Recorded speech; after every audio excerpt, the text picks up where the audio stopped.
आप सभी का स्वागत है इन टुडे पर। मैं हूं आपके साथ मोहम्मद खालिद खान। आज हमारे साथ बात करने के लिए मौजूद हैं सपा की राष्ट्रीय प्रवक्ता सुमैया राणा। आप लगातार इनको देखते हैं, हर दिन ये डिबेट में आती हैं और इनकी डिबेट लगातार होती है, विकास के मुद्दों पर होती है, प्रदेश में क्या चल रहा है उसके ऊपर होती है, किसकी सरकार बनेगी उसके ऊपर चलती है। अभी हाल ही में इन्होंने न्यूज़ 18 पर अमीश देवगन के साथ में और संबित पात्रा के साथ में डिबेट चल रही थी, तो उस पे काफ़ी इनकी जो है बहस मुबाहिसा हुई थी संबित पात्रा पर। क्योंकि आप लोग जानते होंगे संबित पात्रा के पास कोई साक्ष्य तो ऐसे होते नहीं है, बस सिर्फ और सिर्फ बहस करने के आगे दूसरी की सुनते नहीं है। आज हमारे साथ बात करने के लिए मौजूद है। आपका बहुत बहुत खैर मकदम हमारे चैनल पर। शुक्रिया शुक्रिया। पहला सवाल आपसे ये है कि इस टाइम पे आपने देखा होगा कि अब्बा जान बहुत चल रहा है। इससे पहले माननीय मुख्यमंत्री जी ने अब्बा जान की बात कही कि जब अब्बा जान की सरकार थी तो जो भी गल्ला था वो बांग्लादेश जाता था। इसमें क्या लगता है आपको कि क्या कोई बड़ी राजनीति या कोई बड़ा बड़ा उलटफेर होने वाला है इसके अंदर? देखिए, जो भाषा है मुख्यमंत्री जी की वो कोई नई नहीं है। एक इतने बड़े संवैधानिक पद पर होने के बाद वो अपनी गरिमा से बहुत बार उतरे। सीएनआरसी के टाइम में उन्होंने महिलाओं को कहा था कि चौराहे पे बैठा दी गई हैं। इसके अलावा इनके और मुख्यमंत्री बनने से पहले के जो बयान है वो शायद मैं इस तरह बोल भी नहीं सकती हूँ। तो ये जो अब्बा जान लफ्ज़ इस्तेमाल किया, ये बहुत ही खूबसूरत लफ्ज़ है, लेकिन जिस परिप्रेक्ष्य में इस्तेमाल किया गया है वो बहुत गलत है। और मैं बस इतना बोलना चाहूँगी कि जो भी ये टेक्निकल बता रहे हैं वो इनको भी अच्छी तरीके से मालूम है। और एक चीज़ मैं बहुत इसकी टेक्निकलिटी बता दूँ कि ये गल्ले की बात कर रहे हैं। इनको गल्ला अब्बा जान खा जाते थे, लेकिन जो अब्बा जान गल्ला उगा रहे हैं उनकी फ़िक्र नहीं हो रही है, वो मर रहे हैं। गल्ला उगाने वाले अब्बा जान की भी तो ये फिक्र कर लें। किसानों की बात कर रही है जी, मैं किसानों की बात कर रही हूँ। और रही बात अब्बा जान की, तो ठीक है, उनको अब्बा जान याद आए हैं। 2022 में आप लिख लीजिए, इनको नानी जान बहुत जल्द याद आ जाए। जैसा कि आपने देखा होगा कि मुख्तार अंसारी का मामला बहुत तेजी से चल रहा है कि ओवैसी साहब की पार्टी की तरफ से ये कहा गया कि मुख्तार अंसारी चाहे निर्दलीय लड़ेंगे, अगर मुख्तार अंसारी लड़ेंगे तो उनकी सीट पर हमारी पार्टी का कोई भी नुमाइंदा नहीं खड़ा किया जाएगा। क्या आपको लगता है कि इसके अंदर भी कोई बड़ा खेला हो रहा है, कोई बड़ी राजनीति चल रही है इसमें? क्यों मुख्तार अंसारी की सीट पे ही खाली इनकी नजरें इनायत होगी? आजम खान साहब भी तो हैं। आजम खान साहब के लिए इन्होंने ऐलान क्यों नहीं किया? इसलिए कि वो समाजवादी पार्टी से हैं।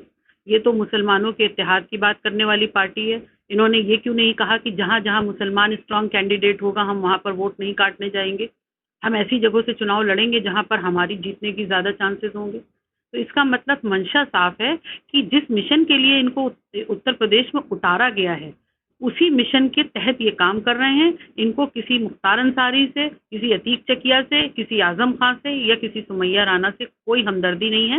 ये सिर्फ अपने मिशन पर उतरे हुए हैं। और ये बात उत्तर प्रदेश की जनता को और खासकर मुसलमानों के हवाले से मैं बात करती हूँ कि समझ जाएं तो बहुत ज़्यादा बेहतर होगा, क्योंकि इनकी नीयत यहाँ से साफ पता चल रही है कि ये ऐलान करते हैं कि मैं मुख्तार अंसारी के जहाँ से चुनाव लड़ेगी वहां से लड़ेंगे, वहां से हम नहीं उतारेंगे अपना कैंडिडेट, एमआईएम नहीं लड़ेगी। तो मतलब आप मुख्तार अंसारी के खैर ख्वाह हैं, आप अतीक चकिया साहब के खैर ख्वाह हैं, लेकिन आप आजम खान साहब के खैर ख्वाह नहीं है। क्यों? तो इसलिए इनको एक्सपोज करना जरूरी है। और अब वक्त आ गया है, हम सब मिलकर के इनको एक्सपोज करेंगे। देखिए, जिस तरह से लगातार सपा के अंदर भी यूथ बनाए जा रहे हैं और इस टाइम पे राष्ट्रीय बीजेपी के राष्ट्रीय अध्यक्ष के नेतृत्व में यूथ का सारा काम चल रहा है, क्या सपा को उस चीज से कोई बड़ा फायदा हो सकता है? देखिए, शुरू से हमारे जो परम आदरणीय श्री अखिलेश यादव जी हैं, हमारे राष्ट्रीय अध्यक्ष, वो यूथ पर उनको बहुत भरोसा रहा है। खुद भी एक यूथ हैं, बड़ा विजन रखते हैं, दूरदृष्टि से वो हर काम को अंजाम देने की कोशिश करते हैं। तो यूथ का एक बड़ा योगदान है। यूथ जिस एनर्जी के साथ अगर बूथ पर जुट जाएगा, ठान लेगा, और ये यूथ यकीनी तौर पे हमारे देश का भविष्य है, तो ये इसमें कामयाब होगा और इस फिरका परस्त ताकत को उखाड़ फेंकने से कोई रोक नहीं सकता। क्या आपको लगता है कि जनता इस बार विकास के नाम पर वोट देगी? विकास की बात अगर हम करें आपसे, तो इस टाइम पे एक कोलकाता की सीनरी यहाँ पे उत्तर प्रदेश में दिखाएगी, जिसको आम आदमी पार्टी के सांसद संजय सिंह ने उसको एक्सपोज किया और शेयर किया तो लोगों ने काफी शेयर किया। अब तो ये हालात है कि गांव-गांव के बच्चे जो है अपनी पोस्ट से, अपनी फेसबुक आईडी से पोस्ट करते हैं, कहते हैं कि ये मेरा गांव है, कोई कहता है कि इसमें से बुलेट ट्रेन निकल रही है, कोई कहता है कि ये रुधौली की बुलेट ट्रेन है, जो कि 4 साल से भी वहाँ का जो है फ्लाईओवर नहीं बना है। क्या आपको लगता है कि विकास के नाम पर वोट चलेगा या कि हिंदू बनाम मुस्लिम पे वोट चलेगा? देखिए, फिर मुख्यमंत्री जी ने एक इतना बड़ा मखौल जिसे बोलते हैं उड़ाया है उत्तर प्रदेश की जनता का, जिसने आप पर भरोसा किया, भारतीय जनता पार्टी को वोट्स दिए और वो सबके वोट से एक मुख्यमंत्री के पद पर बैठे। उसके बाद वो इतनी गैर जिम्मेदारी बात को उजागर कर रहे हैं कि कहीं का फोटो कहीं लगा के और विकास दर्शा रहे हैं।